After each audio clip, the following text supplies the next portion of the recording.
I listen to it all the time. I tell all my friends to smack it raw.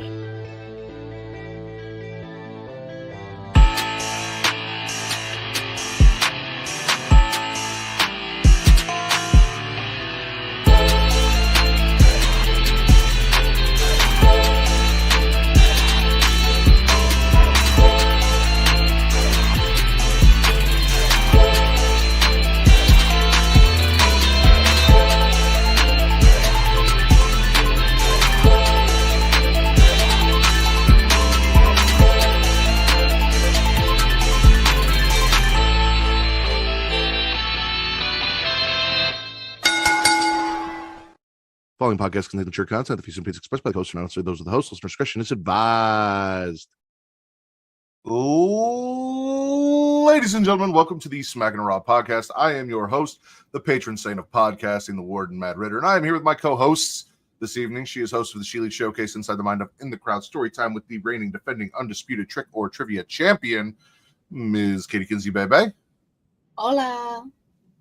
And 1/3, well, I guess 4th now, but theoretically 1/3 of Wallop Media, our good friend Kyle Joseph, with the woman behind the Wallop, finally joining us, Tiffany. Hello. Good to see you. Good to be back. Always love being on the show. Listen, I have had the pleasure of listening to Wallop Media and hearing Tiffany in the background, either when we're recording together making comments or just in general on was it ice cream that she joined you guys for? She was on the ice cream show. She has done a drunken appearance on Jaeger's Eve. Jaeger's Eve. I can't even remember my own podcast. Whose show was this? It's a very good question. It's always a question sometimes. She's been on a few shows. And then 90s music, she wasn't officially on it, but she was yelling a lot from the background. Which was my favorite part of it. So, and I have wanted to have her with us for a while now. I requested her to join us as we reviewed some stuff that will be dropping later this month for Wallop Media. And I got my wish, and now she's here to join us to smash her past Worlds Collide and Money in the Bank, and I'm so happy. So thank you for joining us. Thanks for having me. I feel so special right now. Well, that's the goal. Katie? Yeah. You have any news or rumors for us? First, I think we should probably say happy belated birthday to Vince. Since That, his we, birthday today. we absolutely should say happy belated birthday to Vince. I messaged him personally, text messaged him, apologizing for also missing it like everyone else in the CAF. I'm not going to pretend like I didn't. In my defense, I had a really bad day yesterday, and I didn't feel like talking to anybody. So, Which is understandable. And I just, I rely on Katie to tell us when everyone's birthday is. And she didn't, so. listen, it's because last year we had this problem and we kept forgetting everyone's birthday, so I put it all on my calendar so I know when everyone's birthday is. Again, I was just in a bad mood yesterday. Now, not really in my defense, because he may have said something and I just wasn't paying attention. And that just makes me an asshole. And I am willing to admit that. But he did say he would not be here this week. And I don't remember him saying I won't be here this week because it's my birthday. But he might have. I think he did. Okay, then I'm an asshole. But I'm fine. Listen, Vince, I am an asshole and I apologize. I love you very much. And I hope you have a very happy birthday. Or had a very happy birthday. And I hope you enjoyed Money in the Bank, because the two things that he said could not happen today did not happen, which means he should be back next week and not retiring from podcasting. So thank God. He got his birthday wish twice. What else do you have for us? So something is going to that already made Matt mad in one chat already. We already knew that WrestleMania was going to be in Vegas again. We didn't already know. We assumed. We knew. They made too much money off of it. They were going to do it again because they took it away from New Orleans. So now, April 18th and 19th, WrestleMania Double Down in Vegas. And everyone's unhappy with their wallets right now. So But they didn't have the stones to call it Double or Nothing? That'd be funny. So, Tiffany, since you're new here, and Kyle might also not know this, but I've known Kyle for a while. Traditionally, every year, WrestleMania has been a staple of my birthday. My birthday is April 5th, and it always falls somewhere within a week of my birthday for my entire fucking life until TKO took it over and decided they were not. That Vegas is fine, Vegas is cool, whatever, do it in Vegas 1 year because you're supposed to like move it around and let everyone enjoy it in different states. Like that was a nice thing that a terrible man used to do, right? Like terrible person occasionally did some very nice things for wrestling fans. Yeah. TKO said, fuck me and fuck my birthday. And I feel personally attacked. And then also they're like, we made so much money that we're just going to go back there and try and do that again. And I don't like when business decisions are made for business sake and not for our sake as fans. So I don't hate the change. It fell on my birthday this year. Can't argue with her logic. That is true. I'm a 420 baby, so there you go. WrestleMania, the Sunday night was on her birthday, which was interesting to balance a number of different things that we had to do that day.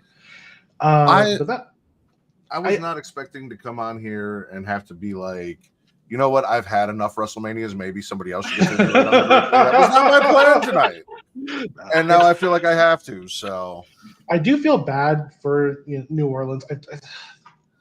It's one of those cities that should be in the rotation for WrestleManias. If there's a dozen cities or something like that you'd want to cycle around for WrestleMania, Lord knows I've already have feelings about the fact that they're doing Royal Rumble in Saudi fucking Arabia next year.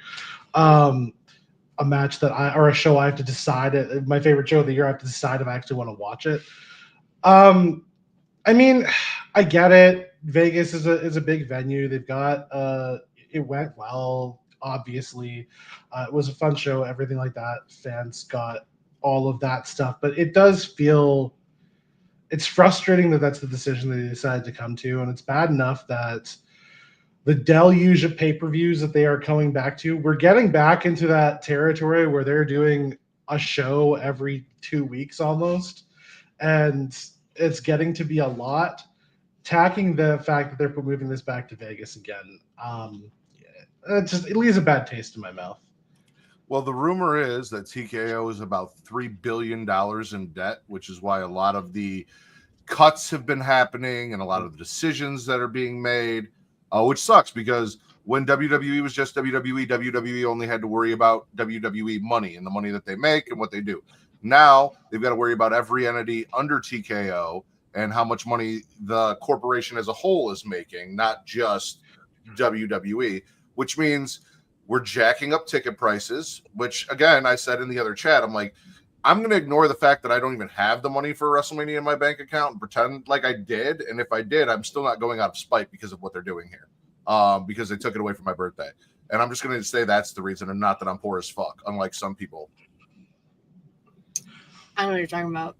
So, it's fucking ridiculous. The ticket prices, all of it. Admittedly, as a person who, for, let's say, transportation reasons, is probably not going to be making any trips to America anytime soon. So I don't have nearly as much skin in the game. I do still feel disappointed for all the fans in the Southeast who would have wanted to go to WrestleMania, for whom this is now a much harder trek. Mm-hmm. Yeah. No, don't worry. New Orleans is getting Money in the Bank. Ooh. Don't worry, guys. They still get something.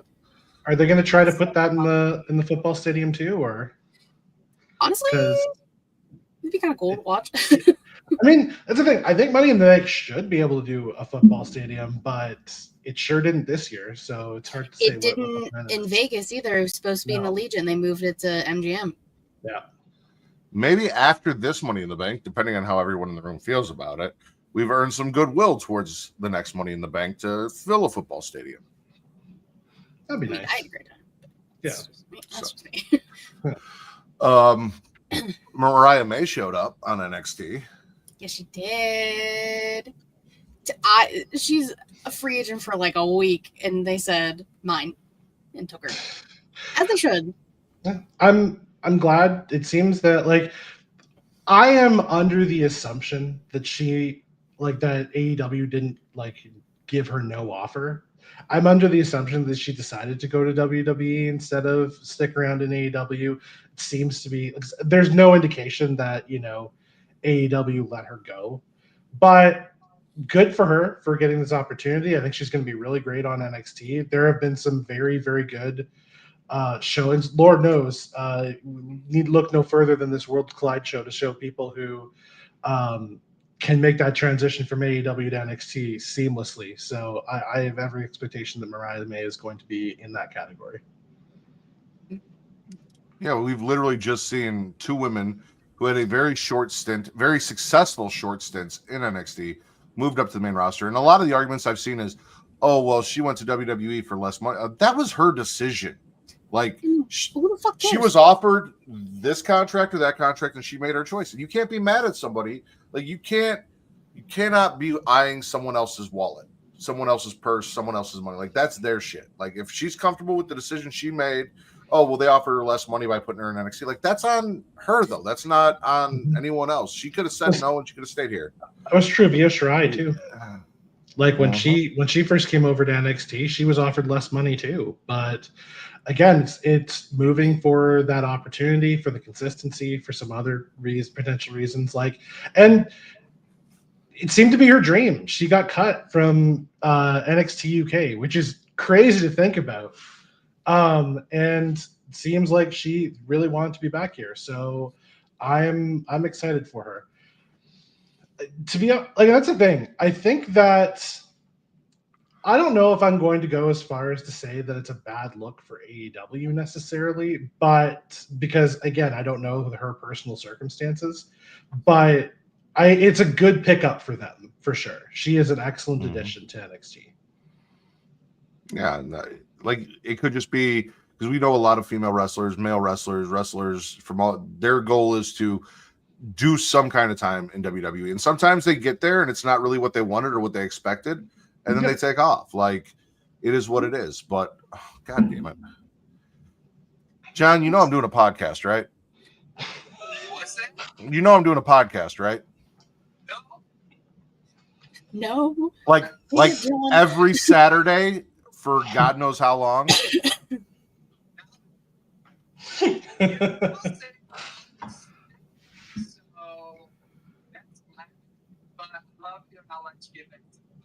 I appreciate it. I love you too. Bye. Bye, Tom. What's up, Jess? Yeah, I mean, I'm gonna assume that her goal at some point was to come to WWE, and she wants to try. She used to do like the WWE like street team stuff. Like, obviously, she had some type of goal to be here. Yeah. And that's the thing, good for her. I really hope it goes well for her. I want to see her succeed wherever she goes because she is a great wrestler, a great character, and had a really good run in AEW. So I'm excited for her. When her and Tony Storm were feuding, there was a good moment there, and Katie knows it for a fact because she was with me every week, where that was the only thing I gave a shit about on AEW TV, period, was what they were doing. And other than that, nothing else interested me. Yeah, shop model and tried out. She was showing up. Regardless. Should. Good for her for making it. Hell yeah. What else you got for us, Katie? This is so you brought up AEW's 12-hour show.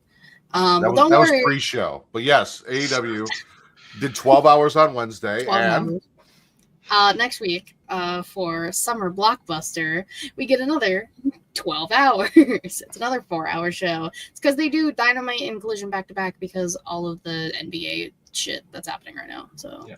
Which is fair and understandable, and I get this. I am not going to lie to you. I watched. Let's see. Let's look at my Dynamite notes. I did. I turned on the thing and I watched the opening segment and the tag team match. And once I saw the women's tag team match, there was nothing else I wanted to watch on that show. Well, so I ended up shutting it off. Giulia and Sky Blue versus Mina and Tony was all I needed out of AEW for the night. And they gave it to me early. So I was done after that. And I'm probably going to do something similar next week, depending, because I don't normally cover Collision anyway. We just cover Dynamite. So Collision's on at a bad time. I don't NBA know what they're gonna do. over. They're doing 4 hours for the love game. Okay, so that's that. Oh well, then fuck them. Yeah. It might be NHL then, because I know NHL finals are sometimes on TNT. So Since I mentioned the tag match real quick, Mercedes was eating a very large, well done steak ringside, like dry as shit, well done. There was no pink in that bitch whatsoever. no, You made to eat it. Oh no. Listen, I'm not going to judge you for how you choose to eat your steak or how Kyle likes his steak or how Katie likes her steak. Like, I'm just saying it looked very dry, especially when Tony went to go take a bite and was chewing on it forever because it was probably so dry. Tony said it was tougher than her tits, so that should just tell you. Yeah, exactly. When you're getting Those are some tough titties. Yeah, when you're getting sassed about your kind of meat, oh man, that's good times. I mean, normally I get sassed about my kind of meat, but my wife has come to accept it, and she's happy with it now. We've got 2 kids, everything's good. I'm always here for a juicy jumbo. Oh God, we're getting the podcast names out early, aren't we? Mm-hmm. Is Yeah. Juicy Jumbo might be the name of this episode. What? Juicy Jumbo. Okay. Listen, Justin, as a meat connoisseur, I'm going to need you to come try it, and you can tell me what grade it is. Relax. God. Didn't you just say you have a wife? Oh, Matt's. Matt's. Let's See, so my wife and I have come to the agreement that as long as the people that I flirt with online are all men, she's okay. And the men flirt with him. It's insane. I don't outwardly go and look for men to flirt with me. They just come to me and it happens. So I can get behind that as a rule. I'm just saying. You're getting me in trouble here. We're early stages on this one. She's getting you in trouble, or we're getting you in trouble? Oh, you are. You. Okay. I'm not scared. This way. Yes, you can use your hands, Just. What else you got, Katie? Oh my God. I don't know. Nothing. That's it? Yeah. Hey, Mello? Yeah. So, like, Ty Mello's back. Yay. I mean, I like her better than her husband. Sammy Guevara's a piece of shit. And we get Tay J back, so we get her and Anna J back. But Harley Cameron's better. So, we're just here. I agree with everything you just said. A couple things I want to touch on that we won't really necessarily cover in or around what we're talking about from NXT. B Cubed, Jensen Brooks was kicked out of the cucking. Okay, the culling. By that by that whore Izzy Dame. You're not allowed to call her that. I am absolutely allowed to call her that. No, you're not. She used the crowbar on Tony D'Angelo, and I earned my right. I'll call her As a an whore Italian. for you, but you can't call her a whore. As an Italian, I earned that right. I'm also Italian, and I say you can't. That's not how that works. That is how it works. Trick Williams, thanks to AJ Francis and some other dude with red hair, retained. Sure, that one. Retained his TNA World Heavyweight Championship against Mike Santana. I knew there'd be some fuckery, and nobody believed me. Like, it's the TNA World Title on NXT, and it's Mike Santana's first time against Trick. There's gonna be shenanigans. There is. Ava Rain, who has still refused to do anything about Dark State other than encourage them to just be the evil people that they are, that have attacked and dismantled and fucked up her show and the people that work for her, allowed a match between Chase U and Dark State to go on, and Dark State won. I will say they haven't been attacking people backstage as often, so.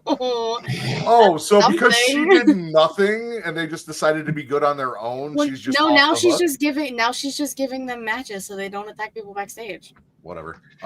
It's like letting a child outside to run around so it gets tired, Yeah, or like when your cat gets the zoomies, like that type of shit. Baby Randy, Miles Bourne, won his independence from Charles in Charge. Baby Regal. Baby Regal. No longer part of the No Quarter Catch crew. Happy for him. Ooh. Ooh. Big happy. And we talked about Mariah May, but when Mariah May showed up, it was because 90% of the NXT women's locker room decided that JC Jane was not a hard person to beat for the championship. You know why, Katie? Why? Because JC Jane is a fake ass bitch. That's Gotta get that clip in. every time. Oh, it's every week. Even if she's not on the show, he somehow That's fair. has to play it. I find a way. This is Yeah, I think that's really it. You guys want to talk about Worlds Collide? Sure. Did you have some, Katie? No, I was looking for that. Oh, okay. So we kick off Worlds Collide with the LWO losing to Octagon Jr., Mr. Iguana, and his hand puppet. And I didn't catch the last person's name. Aerostar. There we go. That's the one. Dominic Mysterio shows up after the match, upset that Octagon Jr., was nice to his daddy, who mistreated him his entire life and said some things, and they got into a fight, and then ended up booking a match for them later on Money in the Bank. But opening 6-man tag match. Tiffany, we'll start with you. Smash or pass? I'll smash that. Okay. We didn't watch Worlds Collide, but I did watch Worlds Collide. Oh. But Tiffany was busy at that moment, unfortunately. Listen, I'm not gonna lie to you. I was also busy at the time, so I got home and I fast forwarded to the ending of each match and watched how all the matches finished through YouTube. The only match I watched all the way through was the women's tag team match because Oh, shocker! So I watched that all the way through, but the rest I didn't have time before Money in the Bank to watch the whole show, but I wanted to see the stuff, so I caught the end of every match. That's all right. I watched the entire show. I did too. I saw a man costumed as a lizard with a motherfucking hand puppet, and if he won, I'm here for that shit. He did win. He did win. Admittedly. Also, I did love the glorious WWE return of Lince Dorado buried into this match. They kept saying the LWO, but last I checked, Lince was not an LWO member. Like, Lillian introduced him, and then it was Cruz del Toro and Dragon Lee representing LWO, Which is a weird combination from the LWO. Well, it's because Joaquin Wilde got fucking concussed 2 days ago. So they said, ooh, yeah, you can't wrestle. Let's pull in Lindsay real quick.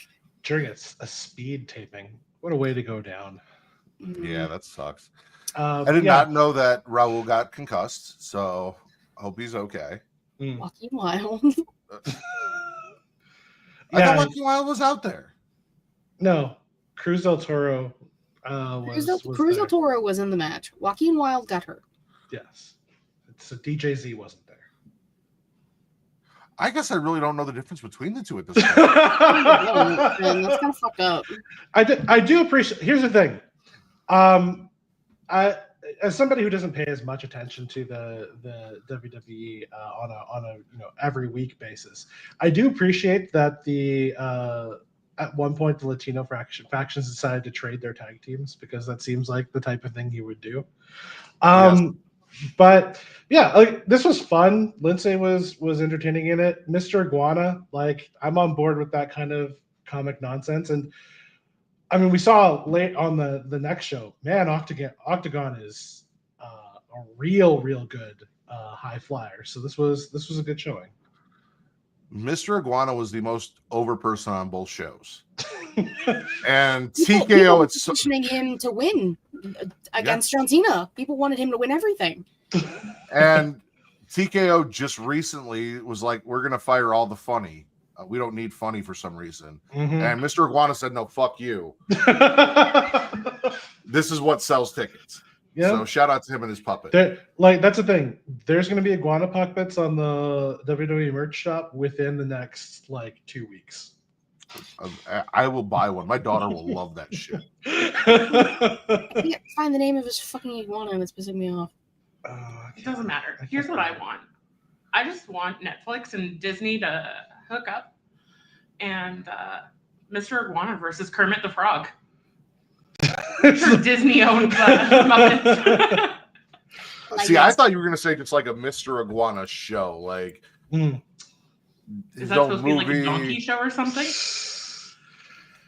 It could be like a donkey show, I guess. I mean, I've watched a lot of Disney. I don't remember. Well, I guess Pinocchio has, that's kind of a donkey show. So maybe. Yeah.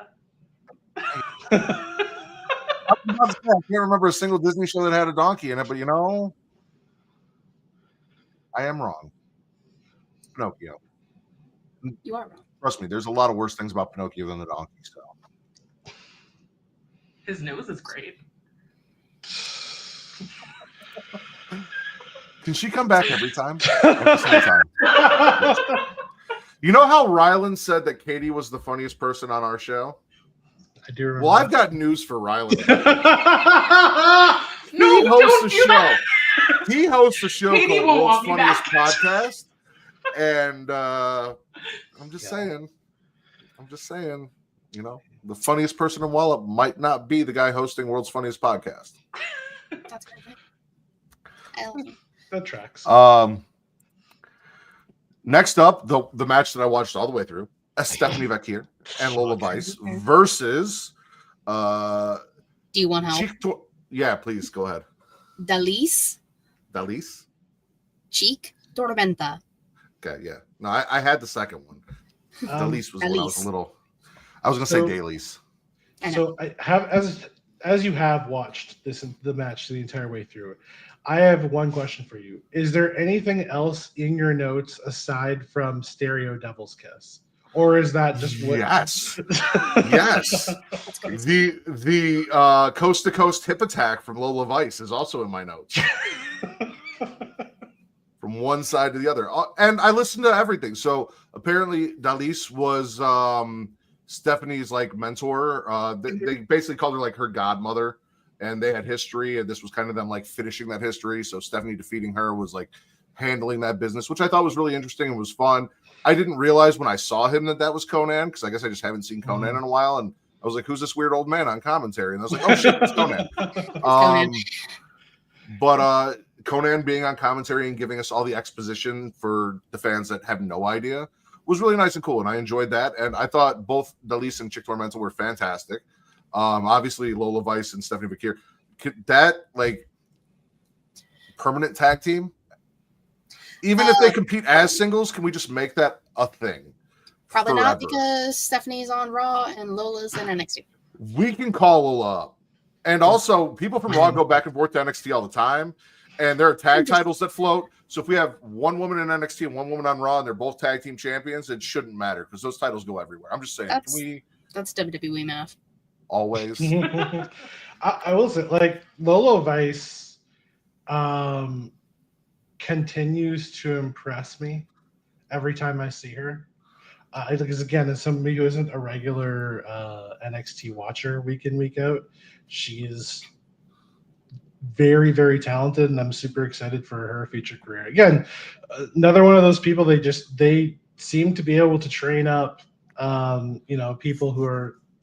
I'm pretty sure she didn't have a wrestling background before WWE. MMA. Okay, Yeah, just she didn't have MMA background. Yeah. And that has been kind of the pitfall for her with WWE, is they've kind of pigeonholed her in that Shayna Baszler MMA NXT underground role and not really used her outside of that. And she came out, they were talking about it during the match about how she's not trained proper in Lucha Libre and that she was out there handling her own, and she was impressing Conan, impressed me, impressed you. Yeah. She was great.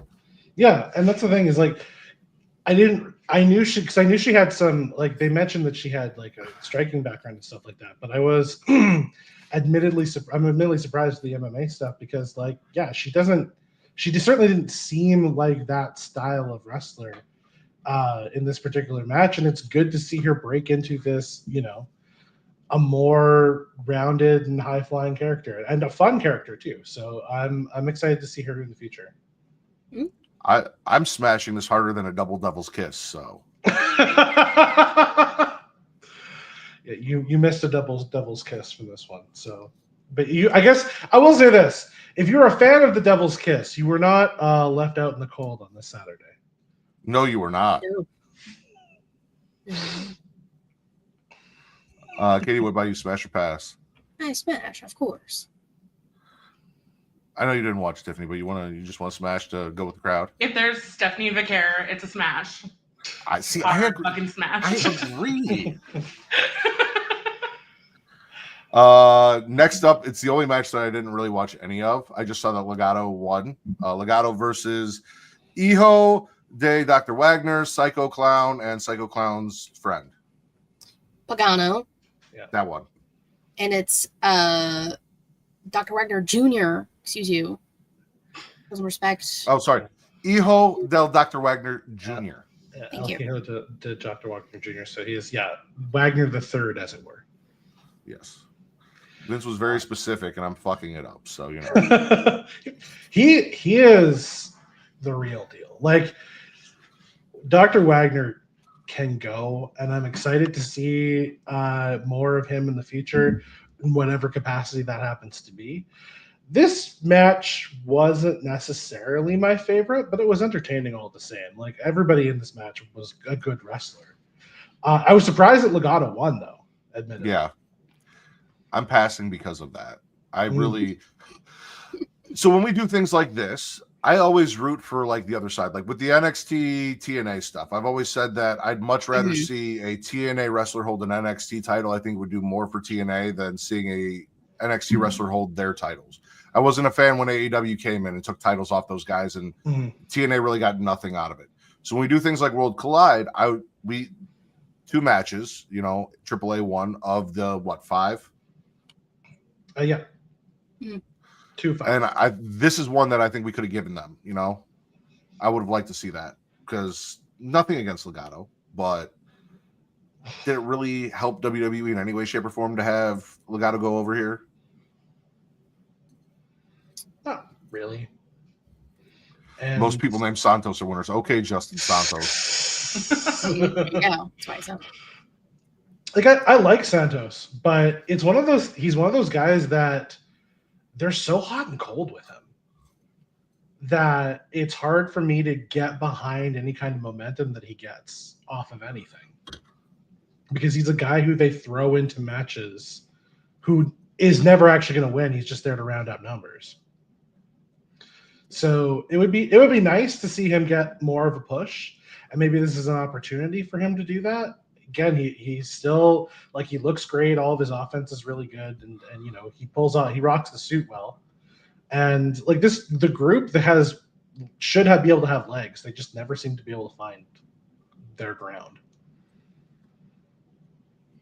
But yeah, I'm disappointed that again, if you're gonna bring guys like Psycho Clown and stuff like that, who are, you know, pretty big deals in AAA, I feel like this is a situation where they could have gotten the win. But so it goes. So smash or pass, Kyle? I'll pass this. Not that, no disrespect to anybody involved. It just, like, with Legado winning, I just don't think this does anything. I agree. Katie? Something that Worlds Collide did very well, I think, was like the little video packages in between, and the history between the competitors. Like for this one, Dr. Wagner Jr. was there when Santos had to unmask. So like it was very interesting that they talked about that. And they talked about, I think it was Psycho Clown had to unmask because he lost to Pagano or vice versa or something like that. So there's a lot of history between everyone. So that was really cool. This was the match I was just like, eh. You know, I was excited. Yeah. Like Psycho Clown's cool. Pagano was dressed out there like a 1920s pimp when he first came out, and I was like, okay, sure, pop off. But the match just, eh. And I used to love Legado, but then, like I said, they don't really do anything with them anymore, and we can't get behind them if they're not really on TV, and then you just have them doing random things, because wasn't there just tension between the three of them with Penta and Andrade? Like, I don't... what is happening? So I'll pass. All right. Tiffany, you want to... I mean, I can pass because everyone else does. Perfect. See? Look, on board. He always does. Then we had our fatal four-way for the NXT Championship. Laredo Kid versus Fenix versus Javon Evans versus Ethan Page, and the least interesting person in the match won. And that's really not a knock against Ethan Page. It's just I don't understand why we put the NXT North American title back on him and took it off Ricky at this point. And I don't really need him in the mid card in NXT right now. Like, we could do other things with him. It was interesting. I said this before, that they put the title back on Ethan Page. And that was a mistake on mine. He had the NXT championship, not the North American one. And yeah, the fact that I've forgotten that, like that got completely memory hold, is not a great sign. Like, don't get me wrong, I love Ethan Page. I think he's great. But there was a midway point in the middle of this match where Javon Evans was going off, where I was just like, yeah, no, strap the rocket to him. Him winning this match would have done way more. And I do think that this show could have used a title change. So, because Lord knows we weren't getting, what we were going to get later. But yeah, I feel the match was fantastic, and I would say this is a smash for me. I would like to see, and I hope to get to see Javon Evans get his opportunity to take this title, because that dude is fantastic. Would I like to see Rey Fenix win? Absolutely, but does Rey Fenix need the North American Championship in NXT? No, he doesn't. So.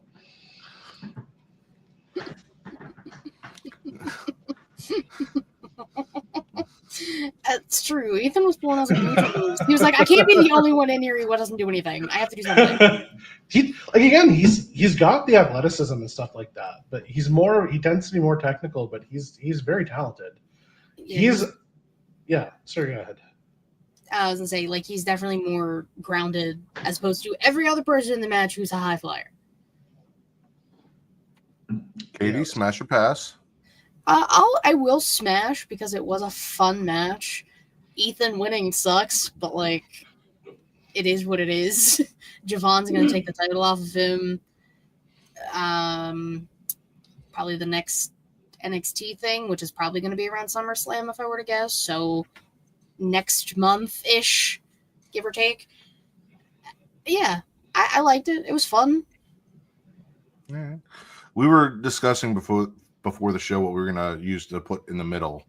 And we've generally done push, and then we, mentioned a hand job, and there was a whole discussion about whether or not you can penetrate hands. So over the pants hand job and or dry humping, I guess, would be a kind of in between smash or pass. So that's where I'm going to be. Dry humping this match. Great.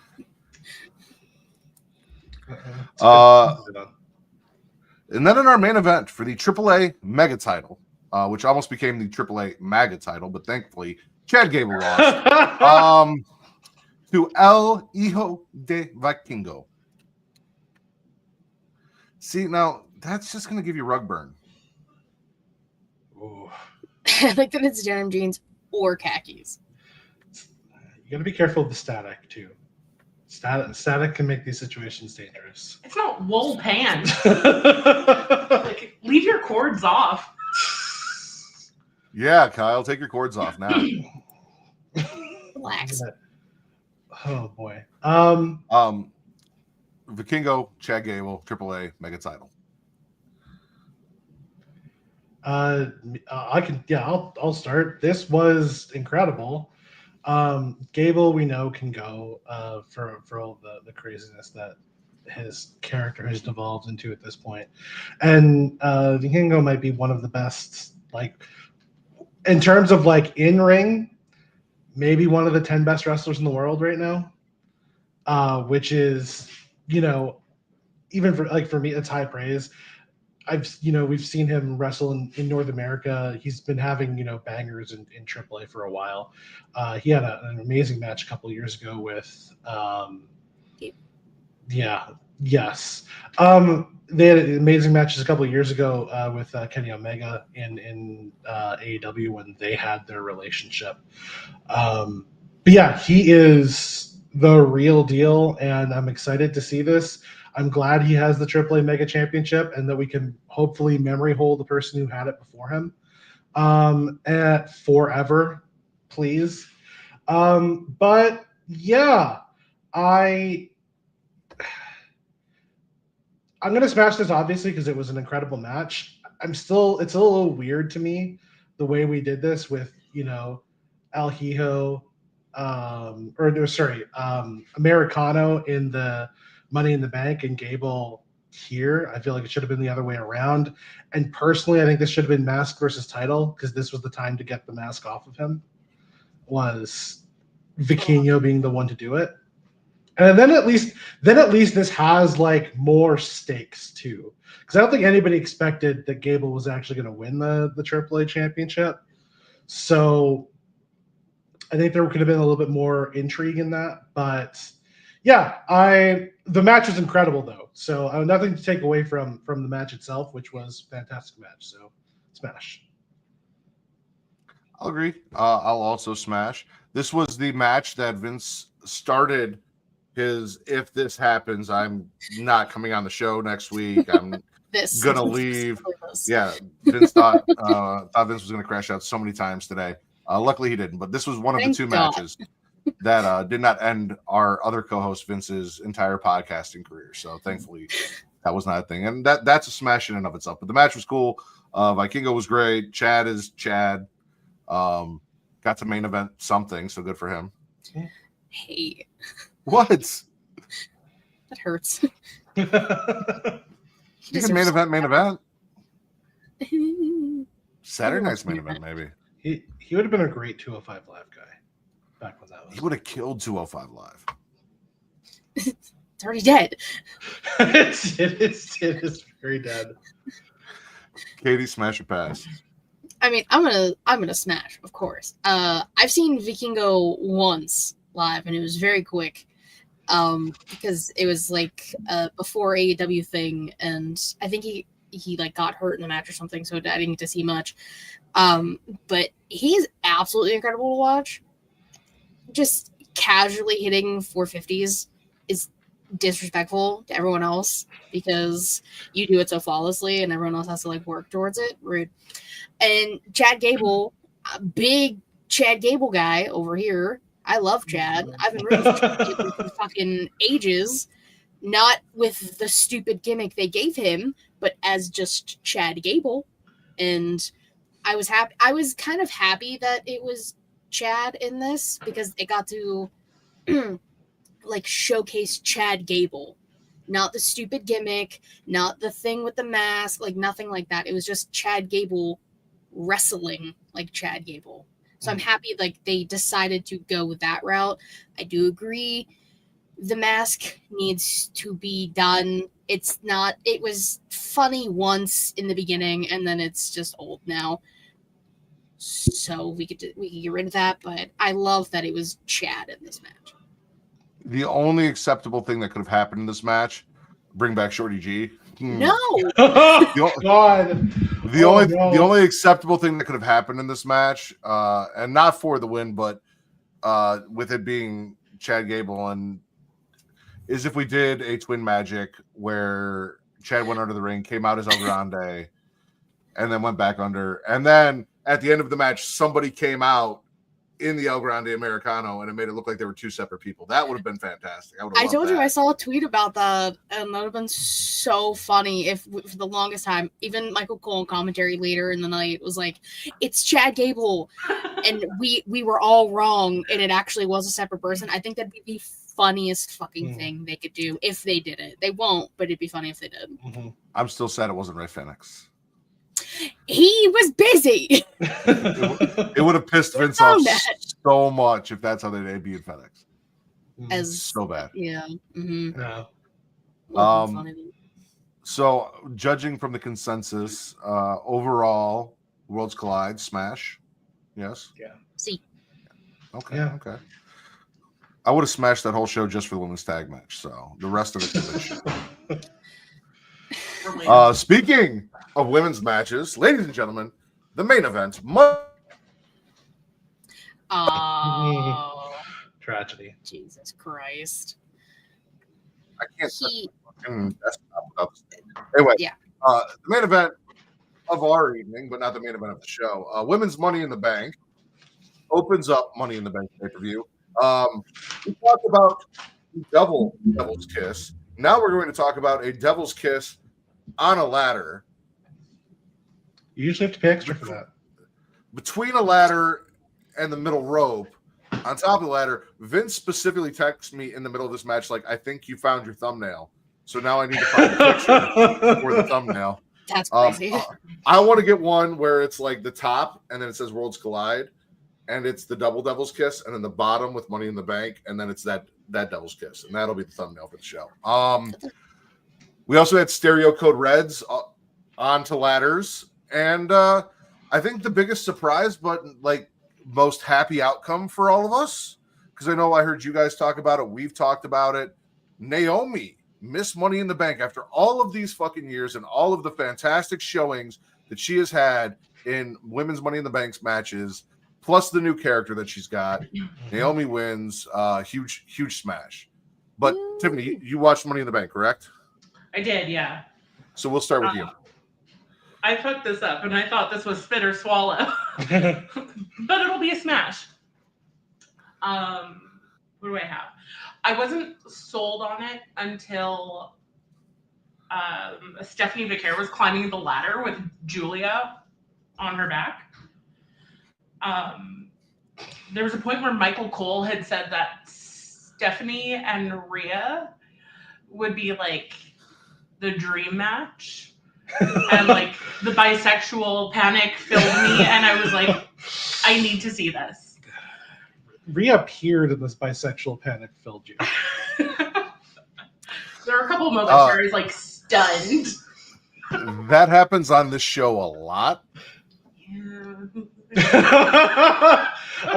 was gonna say, I do want to say, as a person who's got to watch this match with Tiffany, that Devil's Kiss, I was, obviously really, really cool. But then I got to turn across and see my girlfriend Yeah. for 30 full seconds. It was amazing. So shout out to Stephanie Vaquer. Yeah, no, and then I think my final comments were just good for Naomi. I think I had said to Kyle pretty recently, or maybe it was Rylan, that they've just been wasting her talent. And she's gone overlooked for so long. So it's awesome that she got a win. I would have loved it to be Rhea, because all Rhea all the time. But yeah, this was a smash. Katie, did she say anything that you weren't already? Because like, if bisexual panic isn't perfect for June, I don't know what is. So this was the best time to do this for everyone. Yeah, go ahead, Katie. That if only Booker was on commentary or anything, he would have lost his mind. Naomi was the right choice, point blank, period. She has busted her ass. She 100% deserved it. This is who everybody wanted to win. I wanted to win. I love all of the women in this match, specifically Rhea, of course, because mommy. And Stephanie Vaquer is a goddess. And all of the women, because women. There were no bad choices to win this match, but this was the best. No. Yeah. There really wasn't. And like they said multiple times, this is Rhea's first time in Money in the Bank because she's always been champion, so she's never had to deal with the Money in the Bank. And then they buried her with ladders, which I thought was funny, because then people memed it, and it's like when you go to a sleepover and your friend doesn't give you a blanket, and it's a picture of Rhea under a bunch of ladders. And I'm like, Twitter's funny sometimes. And then just like you talked about the stereo code Reds with Roxanne and Alexa. the stereo finishers with the Riptide from Rhea and the Sister Abigail from Alexa. The women, I even tweeted it. You really had the women show up and show out and outshine the men again. The men needed a lot. The men needed a lot more shenanigans in their match. Exactly, and the women had zero shenanigans. Zero shenanigans. Yeah. Kyle? Obvious smash. I think this is pretty comfortably the match of the night, which is saying something because this was there was some pretty great wrestling on this show. Again, it's great to see. Again, going to this one, I was the same thing. All six of them, any one of them any combination of them winning it, I was going to be excited for. Rhea was probably the person I would say I least wanted to win it, mostly just because Rhea can just walk up and have a title match whenever she wants to, in a way that not everybody necessarily can. But super happy that Naomi got this opportunity. I'm glad that she's getting the push after all the stuff that she's had to do to sort of move things along with both her character and the Jade Cargill stuff and everything like that. But this was incredible. Another fun moment, I think, from this match, if we're talking about memeable moments, is find you somebody who looks at you like Rhea Ripley emerging from ladders looks at Roxanne Perez. Yeah. Because that everything about this was great. All six had a great showing. I was excited to see Alexa Bliss have a really nice showing in the matches. Like, got to see her do Elimination Chamber, but she didn't feature as heavily into that match because I think she was eliminated pretty early. So it was good to see her feature a little bit more in this one. It was a lot of fun. So shout out to everybody involved and congrats to Naomi. This is going to be a fun title chase. I assume she's going to be going after Tiffany Stratton, but I don't know. Kill Tiffany. So I'm looking forward to that. That will be really, really good. Should be a fun SummerSlam season. I agree. And also, I have come to the realization that overall, character-wise, in-ring, everything, Alexa Bliss is my favorite female wrestler. So I was happy to see the showing for everything that she did with Nikki Cross and just everything throughout her career. Her mic work, her character work, which is my favorite thing about wrestling, is the characters and the personalities. And then the fact that she's also fantastic in ring and super athletic. No, she fucking killed it. Everyone in this match killed it. All of the women were amazing. I agree. It was probably match of the night. Then we got Dominic Mysterio versus Octagon Jr. I have a question. Are there wrestlers for all of the shapes or just a pentagon and an octagon? Like, is there a triangle, square? I can probably find you one somewhere. Where is parallelogram hiding? I know where a hologram is. I need his tag team partner parallelogram to show. Would it be parallelogramo? I don't know where. I don't know how these things get pronounced in on Espanol, but yeah. There is Sexy Star and there's true. Star. There is Sexy Star. There is a Sexy Star. I need a Sexy Square as well. Like, you need all the sexy shapes. Yeah. Sexy circle. Katie, why would we not want all the sexy? Why is that a question? I'm just stating a fact. Dom retained his Intercontinental title. Who wants to go first? Kid Show Ronda's Luchador. Oh man, I'll go first. Yeah. This was like the most lackluster dry humping I've ever done in my life. Like, I'm here, but I'm not actively participating in it. It just felt short. You broke Matt. That takes work. She said dry humping and I'm here, but I'm not participating. I just imagine her like rolling her eyes, like laying on her back, just begging for this to be over. Yeah. Yeah. It was a short match and that's okay. But I do always love watching luchadors do their flippy shit. So there was some wins in it. We do know Kyle loves flippy shit. I do love the He flippy does. shit. And Octagon was great. Like, it was a good showing for him in all 5 minutes that he got to do it. Which, you know, I didn't expect more than that, but I don't know. Here's where we get to the interesting thing. I don't know where to go with this Dominic Mysterio thing. I get that, you know, the character, and I get that he's super over too, but I don't know what the direction is now. Is he just going to have variations of this match where, you know, he gets ragdolled around a bit, rallies and wins with his dad's moves, or like with help from somebody? I'm not over it or anything like that, but it's one of those things that I would like to see a bit more. I want to see more, I guess, is my thing. Yes. I know it's my show, so I shouldn't have to raise my hand, but I'm You just trying to be don't. polite. I have an idea for Dominic Mysterio going forward. He defeated Octagon Jr. He showed up at Worlds Collide.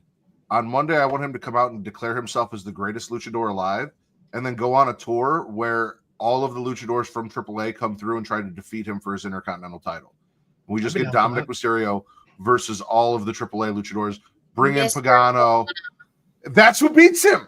That's who defeats him. Mr. Iguana is the one to take him down and take that title off. That is what I want.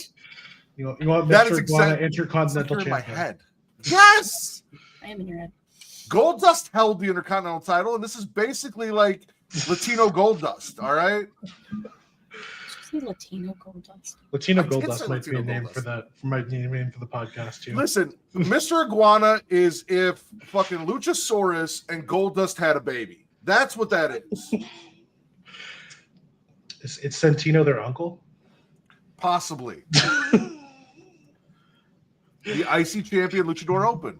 And Dominic Mysterio to the booze, declaring himself the greatest luchador of all time, and just wrestling luchadors every week, defending that title until Mr. Iguana defeats him. That would be a fun summer. Honestly, I'm fully on board for that. Beautiful. But it's probably not. Katie, do you have thoughts about Parallelogram versus Dragon. Hexagon? Close. Octagon Jr. It was a very quick match. Literally, they said today we'll give you another match on Monday Night. Sure. So there wasn't much time, and Octagon showed out well enough in the 6-man tag. So people were like, "All right, we've seen him. It's fine." And Dom is Dom, and Liv's gonna get involved because Liv. So, I mean, I'm just gonna pass because it was very, like, this wasn't needed. I'll say what I always say. This could have been another women's match. It could have. We have a whole other women's mid-card title that could have been here. Crazy. We don't talk about those things. We also have 2 women's tag team titles, but no women's tag team. So, you know. Well, if Liv wasn't out there supporting her mans, we could have had a tag title match. Raquel and Liv versus Lola and Stephanie. Sure. We're gonna let Stephanie wrestle 4 times in 3 nights. Why the fuck not? Don't break her when we just got Stephanie in her. every single match. All right, Let her rest. Damn it. Yeah, her thighs are probably burning right now. Her knees are pissed that she did that devil's kiss on that fucking ladder. She'll be fine. We did give her a rest for a women's match because we had Becky versus Lyra for the women's Intercontinental title. Becky Lynch won, the stipulation being that if Becky Lynch had lost, she would never challenge Lyra for her IC title again. And if she won, Lyra had to raise her hand in victory. And of course, Becky Lynch being Becky Lynch, which Kate pointed out that Becky has an Adam's apple. And I'm like, well, she is the man. Said, raise my hand.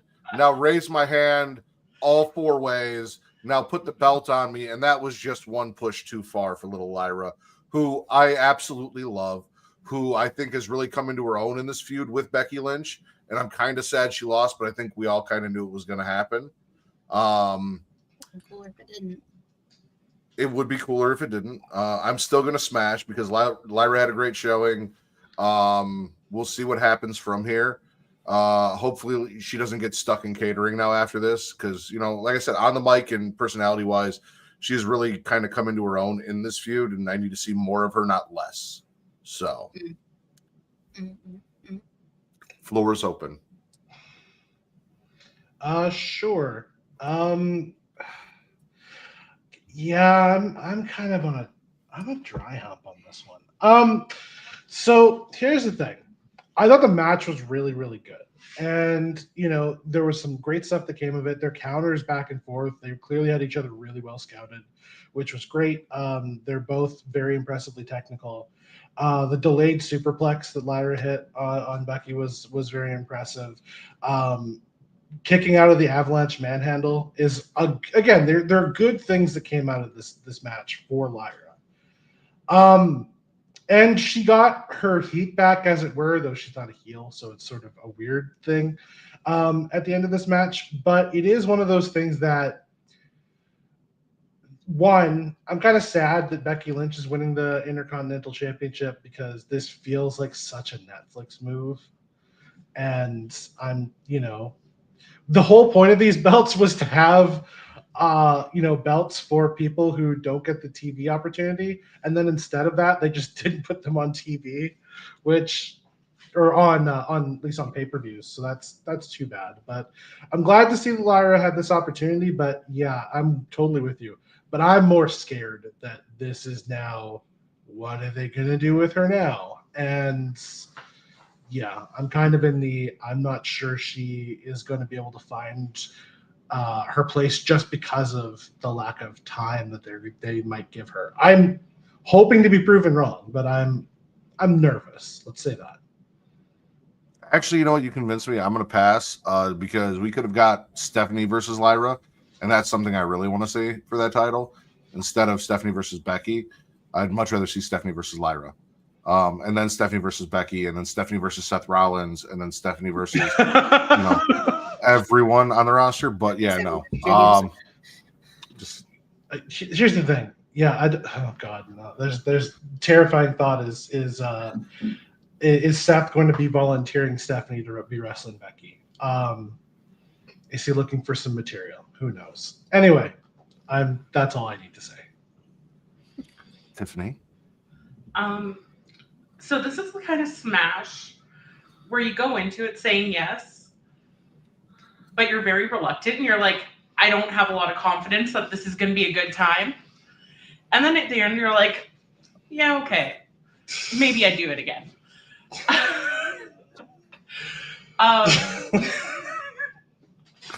You broke Justin now too, see? Very descriptive in this. That's the best kind, though. It is. The reason we did the whole spitter swallow smash or pass thing was because people got so into it and got so descriptive. It made it so much fun. And I'm kind of sad that we weren't spitting or swallowing because you seemed very excited to spit or swallow with us tonight.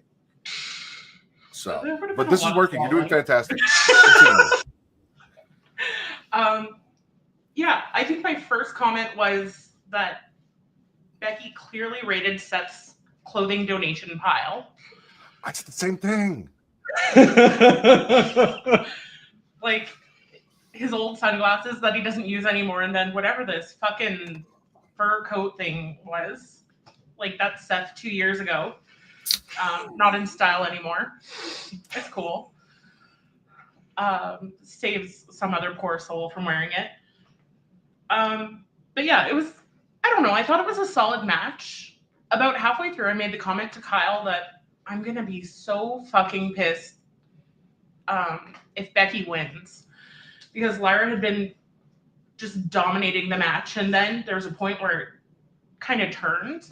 And I'm like, are you really going to tell me that after Becky's done nothing, she's going to win? And then, you know, shit ramped up and she won. And I'm like, yeah, okay. So, smash, but, you know. It's also kind of a weird ending to the feud. The fact that they're still like, they still kind of hate each other. And I don't is it an ending, though? No. Yeah, I don't know. I think it's just going to go into like the next chapter of it. Maybe. We might get away from it for a while and come back later too. You know, we'll see. Katie, thoughts?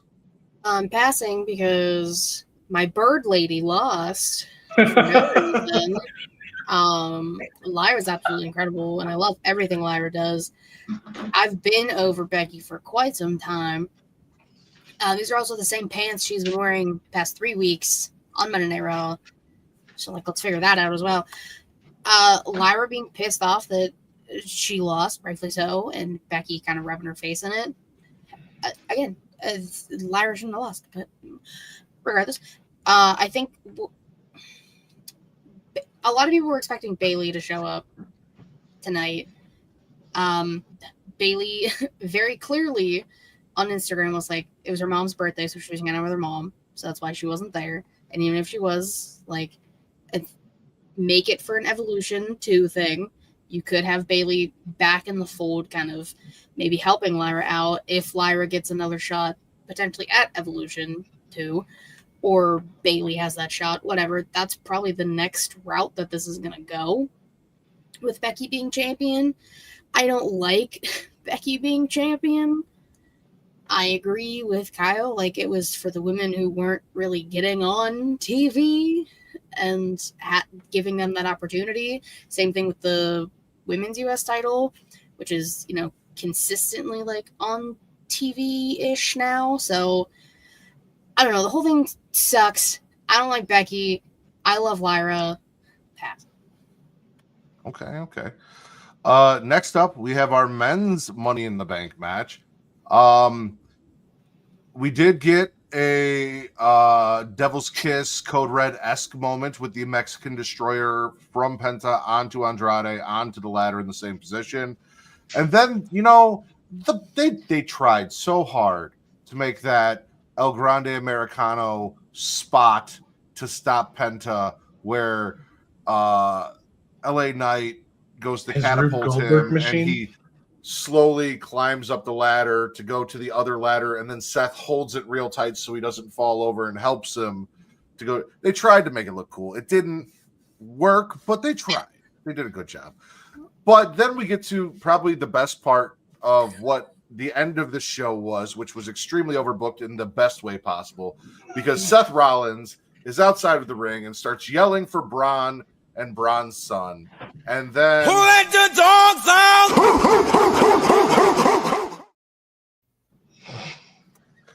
Out they come. El Grande Americano gets smeared like roadkill across the ramp. They start wrecking shit.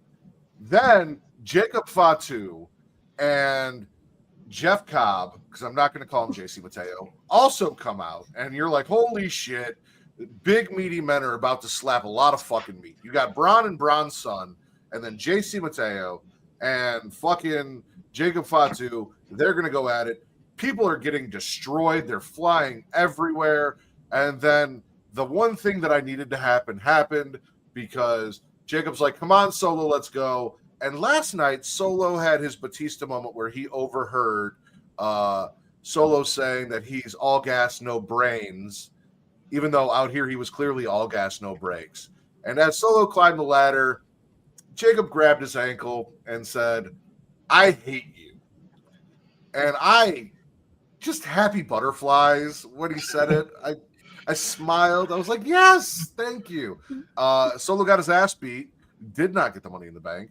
And then I was disappointed because me and everyone in the crowd were like CM Punk as they climbed the stupid fucking fireball ladder with all of the writing on it. And Seth went up there and won the men's Money in the Bank. So, okay, fine, I guess. Weren't a whole lot of really good options. Really glad it wasn't El Grande Americano. So, like, that's a plus. But I also half expected CM Punk to come out and stop him, and he didn't. And I'm kind of unsure as to why. Because everyone was dead. This was the perfect spot for it. Everyone was dead. Overall, smash. I was entertained, especially when shit got crazy. Mostly for Jacob Fatu, who was the most over person in the entire match. True. Do you remember the Super Bowl halftime show With Kendrick Lamar? No, not that one. Oh, okay. The one with Coldplay, where Coldplay got to be the opening act of the Super Bowl halftime show, and then Bruno Mars and Beyonce came out and like took it over, and you know, Coldplay was also there, and they got to do, and you know, but nobody really cared. That was this. It's like, okay, so this at this point in the match, we're going to bring out the people who should have been in this match in the first place, and we're going to have them do all the fun stuff that these people who are, you know, who were actually put in this match for reasons, for some reason, couldn't do. Also, why does everyone walk in slow? Is this just a rule now? Did The Rock pass a decree down that now the Travis Scott walked slow, everyone has to walk in slow down the ramp? Like Braun Breaker, he walked in slow until he started to sprint and killed Andrade. But Mateo and Fatu, they were also just sort of swaggering in, as it were. Which, yeah, I guess that's what we're doing now. But it's been fun, Oos. Back down to the mid card for you. Yeah. But not even that, because it's not like he's going to be taking the U.S. title anytime soon, because people are way too into Fatu. Yeah, this was... Also, I did want to ask, because this came up in the early stages of this, and it seemed like a very Matt question. Do you do men's nipple research? Do I do men's nipple research? Yes. So there was apparently.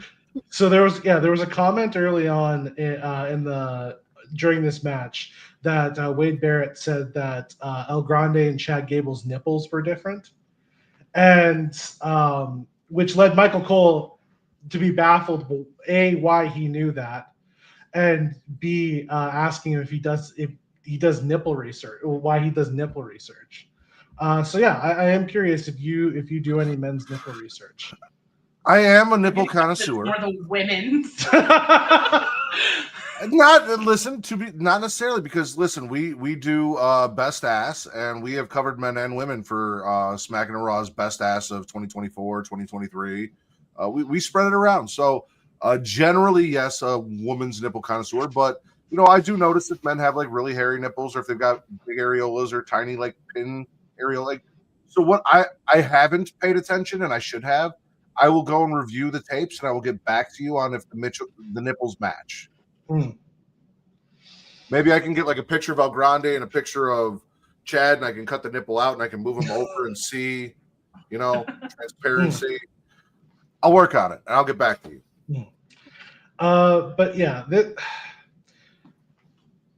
I'll smash this, but it was anticlimactic by the end of it. And then also, if you're going to win, like if you're climbing up to win, just climb up. You don't need to go every rung of the ladder at the end of the match, Seth. You can just win it. So yeah, this was good, but for overbooked reasons, not for actually entertaining reasons. Also, the answer in this particular case, if we wanted the correct answer for this, was probably Penta or Andrade. Either one of those, you could make those work. Seth Rollins is an answer, but it's a pretty boring answer for Money in the Bank. I agree. Penta's ladder climbing, or lack thereof, because he was buying time because he wasn't supposed to win, was driving me crazy. Mm-hmm. Like, I visually watched him back down the ladder a couple times while he was at the top, and I'm like, the fuck are you doing? Come on. I know it's your first one, but come on now. First one this isn't your first ladder match. Yeah. Tiffany, thoughts? It's a smash, but it's the kind that left me wanting more after. Like, I never really got my O from it. I love Penta. I will always love Penta. I used to watch Lucha Underground back in like 2015, and that man scared the shit out of me. And then he made it to North American television, and I have loved him ever since. So to not have him win, she got invested in this. oh, she was, by the end she was screaming no when people were climbing up the ladder after Penta won. So it was the fucking domino ladder bullshit. Like, you're gonna tell me that Chad fucking Gable is gonna be the goddamn catalyst for the most exciting thing that's gonna happen in this match? I'm sorry, I know you love him, but absolutely not. I don't like this gimmick, so it's okay. No. She loves Chad, not El Grande Americano. Yeah, they're that's different. fair. Yeah, that's fair. And until we verify the nipples, they're two separate people. We need our top nippleologists on this. Nipple logistics, yeah. as Just said. Rollins winning, whatever. I'm fucking over him. Side note: I would love to see a Fatu versus Breaker match. Yeah, please. Let's do that in the pay-per-view. The only thing hotter would be Breaker versus Rhea. Yeah. I'd be on board with that too. We can make that happen somewhere. Okay. Does Rhea have a leash? She has a collar. She's gonna take the dog for a walk. Also, there was no way Mr. X Charlotte Flair was gonna win. That did lead us to a conversation that we'll share with you as to whether or not we thought Charlotte was a top or a bottom. I don't know. I think we had a settling, but I don't know that it's worth coming to a conclusion on this. I'm judging solely based on Andrade's original gimmick of him like needing Zelina to motivate him because he was so lazy. I'm gonna say Charlotte was a top. Yeah. Oh, absolutely. That's where we were too. Is that she topped him on a regular basis. 100%. She doesn't seem like someone who would give up control at all, ever. Literally what he said. Not even once. Nope. You might fuck it up. I can't have that. Katie, all the happies, some of the happies, none of the happies. How you feeling? I don't hate Rollins winning this. I think it kind of makes sense for what the character he's doing. Like, he's kind of going mad with power. He's created this dominant ass faction. He has the backup for when he attempts to cash in. He has arguably one of the best cash-ins in history. I say one of, people argue it depends. I mean, but the only one that like happened in the main event, it was the whole thing. I agree that the shenanigans made this match better because, I mean, Braun Breaker is incredible, and I'm pissed they fucked up the camera, so I couldn't fully see the spear, and I'm mad about that because I love the Braun spear because it's so fun, and Spear I always Mateo tweet, too. Jesus. yeah, just like I need them to figure out like the camera work for the spears. He's so fast they can't track him, Katie. Figure it out. Okay, I will say this for the match that comes later. We need to get Logan Paul taking that spear so we can get a hand cam of the spear. I want that too, all the time. That'd be so funny. If he was Braun Strowman, you know, Choo-Choo Strowman, who moves really, really slow, easy to follow. No problem.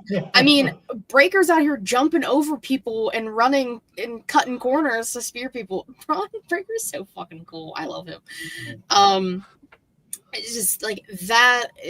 Jacob coming out, and I wish it would have been "I hate you" solo. That's my gripe about that. So it's just "I hate you," but it was like it should have been "I hate you" solo. Like it was right there.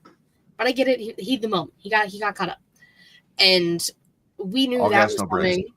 All gas, no brakes. I mean, it happens. It's okay. And again, just people who were pissed LA Knight didn't win. No, he's not going to. It's not 2 years ago. What are you talking about? He's lost the past 3 years. He will continue to lose. He's not going to win. I hate to break it to you all. Just because it was in LA and his name is LA Knight, that doesn't mean shit. I didn't want LA Knight to win, and I'm with you. I don't hate the idea that Seth Rollins won, I just thought for story purposes, and this has nothing to do with the fact that we're from the same city, it would make a lot of sense for a 2-time Money in the Bank winner named CM Punk to prevent Seth Rollins from winning Money in the Bank twice, like Seth Rollins has made his entire life about stopping, CM Punk from doing things. Like, so I was waiting for that, and it didn't happen, and that left me a little disappointed. Part of me, a very small part, knew it wasn't going to happen, but we've had Brock Lesnar just show up and enter himself in the Money in the Bank and take it. I thought maybe CM Punk was going to come down and just grab that bitch for a second and just be. And I was like, yes, please. I wanted Jacob to go up there after he took out Solo. Like, why didn't you just climb up and grab that fucking bitch? That would have been very interesting. Yeah. I'm the captain now. Right? I like Where's that plan too. That was my thought when that happened. It was like, yeah, he should just go up and grab it. He'd be the person everyone would want anyway. So, yeah, but I'm fine with Seth. I am fine with Seth. Because I mean, realistically, no one else was built up enough. You can argue Penta. You can argue Penta because Penta's fucking dope and Penta can do anything he wants because it's Penta. But that's really it. The other way you could have done this is, and it's not, I know everyone's going to get mad about this, but you could have had El Grande be unmasked here, have Chad Gable win it, and then have Adam Pearce try to take it away because he kept claiming they weren't the same person. And so he wasn't officially entered in the match. Like there's a way to have done that would have made it interesting. But so we do the Carmella thing, yeah, where James Ellsworth got the title for, and we do a whole nother Money in the Bank men's ladder match with the people who should have been in it. Yes, Aleister Black, Carmelo Hayes, Aleister Black. Yes, please, yeah. Aleister Black. I do listen. I agree. Solo isn't the person that I wanted him to be, but he is in the character that he is now. Funny. He is really growing on me in this new state that he is in. And with Jacob Fatu now assumingly no longer part of the bloodline, but he still has Tama Tonga and Tonga Tonga in the woodwork with JC Mateo. There's a whole thing. And then Hickey Lickers somewhere hasn't shown up yet, but he's around. So also, so it was actually interesting because the comparison I made when we talked about it on our show previewing it, Solo is kind of Roman Reigns in that same way, where he got pushed way too fast after a run. Like they pushed him way too hard, way too fast, and he wasn't quite in the place where he was really good at being brooding and sort of off in the background and like as that side player, but wasn't quite ready to be pushed as the guy. And that's sort of where I think that there's this iteration of it over the course of this match, a more fun Solo I can get on board with, but we'll wait and see, I suppose. I'm not sure that they have anything for him, but we'll see. I don't want to get into a whole side tangent, but I did hear that, and I personally disagree. I think the issue with Roman Reigns was they missed their chance. So Ryland talked about striking with Stephanie Vaquer when the iron's hot. And there was, I think it was the 2014 Royal Rumble where everyone was like, Roman should win this, and they didn't do it. And then they missed their opportunity because by the time they got back around to Roman, there was someone we wanted more, and they put Roman in that spot. And everyone was like, no, fuck you. That's not what we wanted. We wanted that last year. You didn't give it to us. It's the same thing with The Rock and Roman Reigns, where we were like, yes, give it to us. And they're like, all right, we're going to take this thing away from you and give you that. And we're like, well, no, we don't want that some of us still wanted it, but they might not anymore. We got a new thing that we want now, and don't take the new thing away from us to give us shit that you refused to give us for years. Like, that's the LA Knight thing too. Is like, don't put him in the Money in the Bank. Like don't say, oh, LA Knight might win it this year. I'm like, yeah, it's not 2 years ago. That would have been the time his to story, do it. though. His story could be every year he's in the Money in the Bank trying to win, and eventually one year when he's like 67, he finally fucking wins. He's not that far off. I know that's all right. Our last match, our main event, tag team match, Cody Rhodes and Jey Uso versus Logan Paul and Cena. We talked at the beginning of this match, and if Katie or Tiffany has anything to add to what I'm about to say, they can do that. However, Kyle and I agreed that the only two things that really fucking mattered from this match, in our opinion, were Logan Paul catching the drone and then getting his ass beat while holding the drone, and we got to see his ass beating point of view from the hand cam, which was fantastic. And then a man that we were all led to believe, we were told may have actually officially been released, returned, maybe we all bitched and cried so much and they didn't expect it. They were like, really? That they're like, fuck it, we're going to bring him back. R-Truth in all black, very serious, pretty sure he knew where the fuck he was at. Yes, Katie? No, finish your point and then I'll say what I want to say. Okay. Speared John Cena, punched John Cena in his stupid fucking face, and then hit him. He teamed with Logan Paul, Katie. He's my enemy now. He chose the wrong side, and then hit him with the belt, allowing Cody Rhodes to then defeat John Cena in this tag team match. So Cena and Jey Uso could celebrate, and Jay could say the yeet thing. And You said Cena and Jay. You mean Cody and Jay? Yeah, Cody and Jay. Somebody with a C. It's not important. What's important is R-Truth is fucking back, and Logan Paul got his ass beat while holding a camera so we could see it up close and personal. Smash. Okay. So it's technically not R-Truth back. It's Ron Killings. Beautiful. Oh. I was So- hoping you were going to say Ron Cena. Oh, that would be much funnier.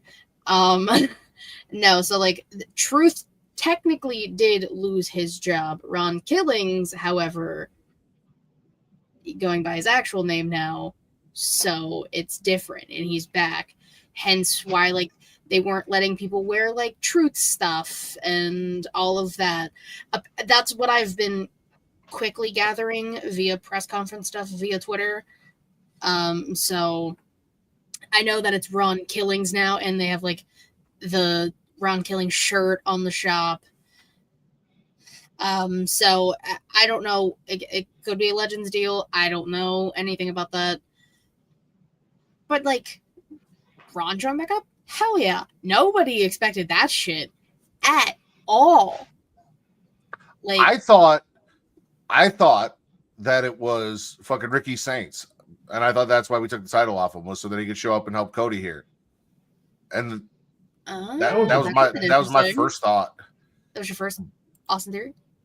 That was my first Austin theory. It was Ricky Saints there to save his boy Cody. And then I saw his back and I was like, that's not Ricky Saints. Yeah. That's not Ricky Saints. Nope. Yeah, seeing his back peeking out, like, this could only be like two people. Before the back peeked out, a lot of people assumed Roman. I was like, no, it's it's like, he's a little skinny. Like, why is Kofi out here beating John Cena's ass? yeah, for real. It's just ridiculous. But I love the fact that on SmackDown, it was said like multiple times, no one is coming to save you from us type vibes from Seth and from Cena and Logan. And maybe Ron Killings is the leader of the people to save us from these tyrants. So I'm just gonna think about it like that, and that makes it very fun for me. And I just love Ron Killings as a person. So the fact that he's back and gets revenge on John Cena, I love that. What did I tell you, Katie? What have I been saying for weeks? And I was so sad when they said he was released. I don't know. What have you been saying? Ron Killings, R-Truth, K-Quick, whatever you want to call him, needs to be the one to defeat John Cena for that WWE Championship and get that title that he has worked his ass off. And Kyle talked about it again on Wallop. Listen, go watch Wallop Rewind. Wallop round up with a W. Go watch it. Silly shit, but he makes everything work. He makes the worst gimmicks work. He has made shit that shouldn't work. A floundering Judgment Day, the 24/7 title, dance breaks with Carmella, all of these things. He makes Miz Awesome better. truth. Awesome truth.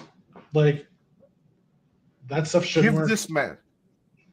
He got attitude adjustmented so hard that it knocked him serious, and he comes out and defeats John Cena and becomes champion, and maybe gets a belt shot that knocks him loopy so he can be fun again after the fact.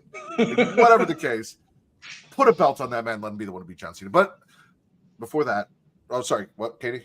I was gonna say it might happen at this point. I don't fucking I know. want it so bad. I wouldn't be mad. Tiffany and Kyle. Strike Please while the smash it iron back. is hot.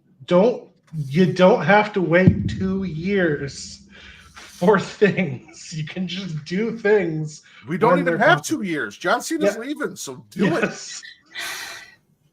Not until Lord. December. Don't let the door hit you on the jorts on the way out. Hey. Sorry. I will be respectful. The match was okay. Like, as far as the people who were involved go, this was about as entertaining as it was going to get.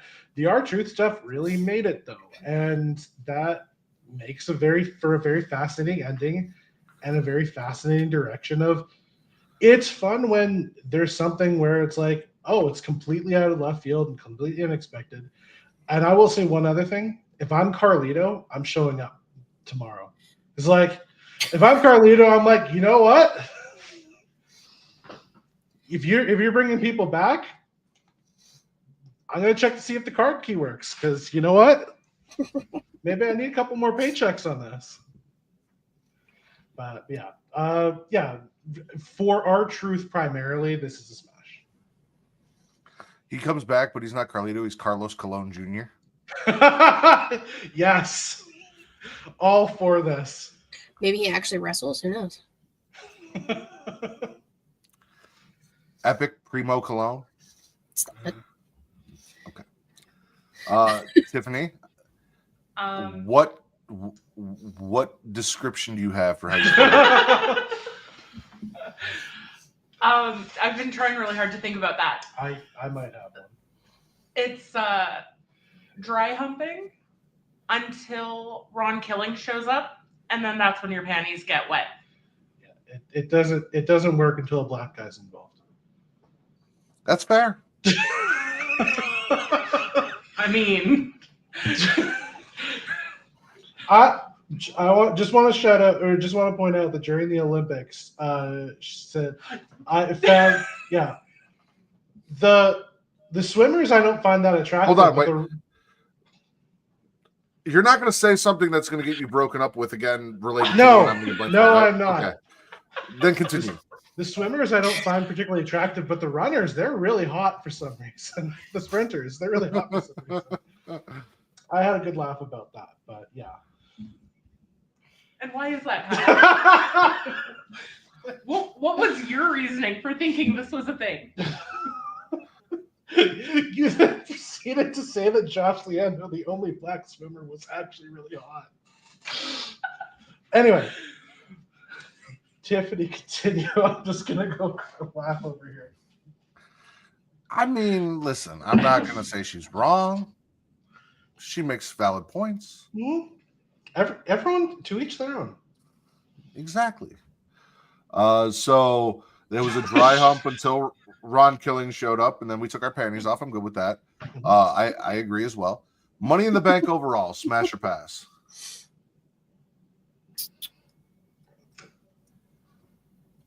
I mean, this is smash. Yeah, this is a smash show.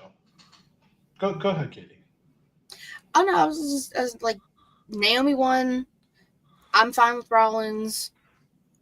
Everything else was and Ron Killing showed up, but like specifically for the women, because the women in the Money in the Bank and Naomi, like that's getting a smash, 100%.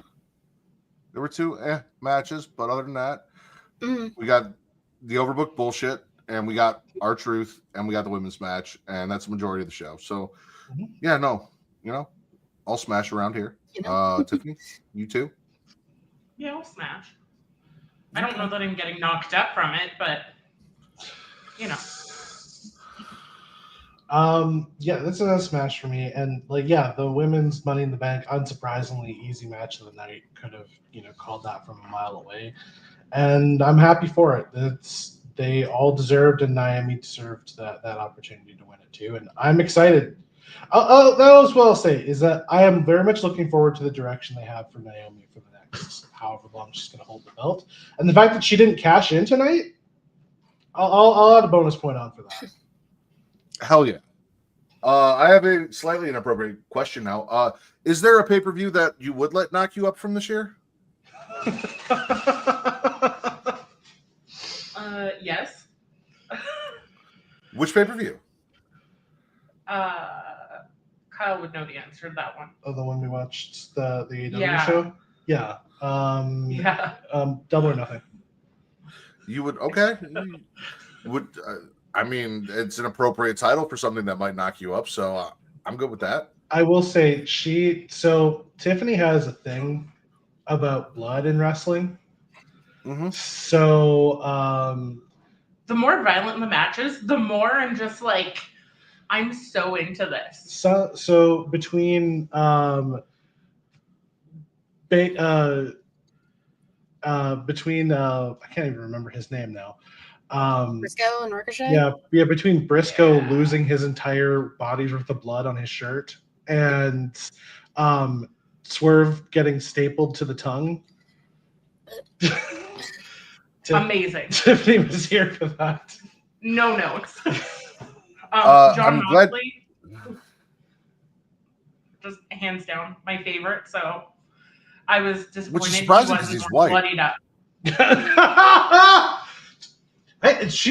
Rhea is also her favorite. So That's true. That is different true. rules for best. But see, I mean, I feel like you can have different favorites at different genders, like different preferences. So yeah, but since you brought that up, I was informed by our good friend Dan Bakley, aka Cage My IQ, over on Twitter, that Shotzi Blackheart had her first match outside of WWE tonight in GCW, and apparently did all of the bloody things, glass panes, and all sorts of stuff.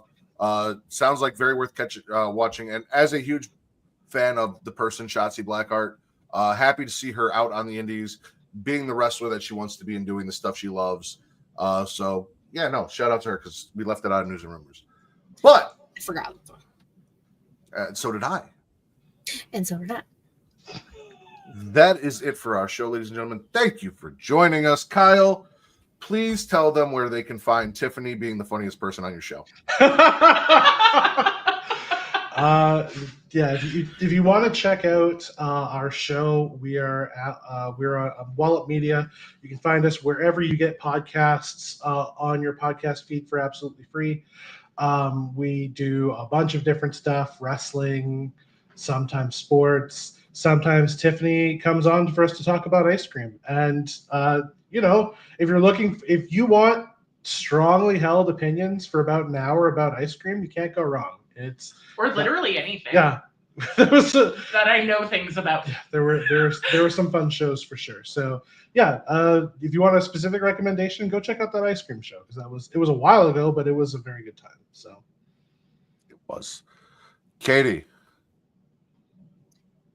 Yeah, you can follow me on Twitter, KatieWrestling13, the link tree in my bio to take everything She Elite Showcase, twitch.tv/She Elite Showcase, youtube.com/She Elite Showcase, typically Thursday, 6 p.m. Eastern-ish. And as always, you guys can follow me on Twitter for your wrestling content at Matt Ridders, at MATTRIDDER, for your horror content at Getting Off, and everywhere else on socials, TikTok, Instagram, Threads, and Blue Sky. You get both under at Smackin' It Raw. For Tiffany and Kyle of Wallet Media and Miss Katie Kinsey Bebe of the She Elite Showcase, I am the patron saint of podcasting, the Warden Matt Ritter, and our Money in the Bank winner has this to say. Bye-bye, bitch.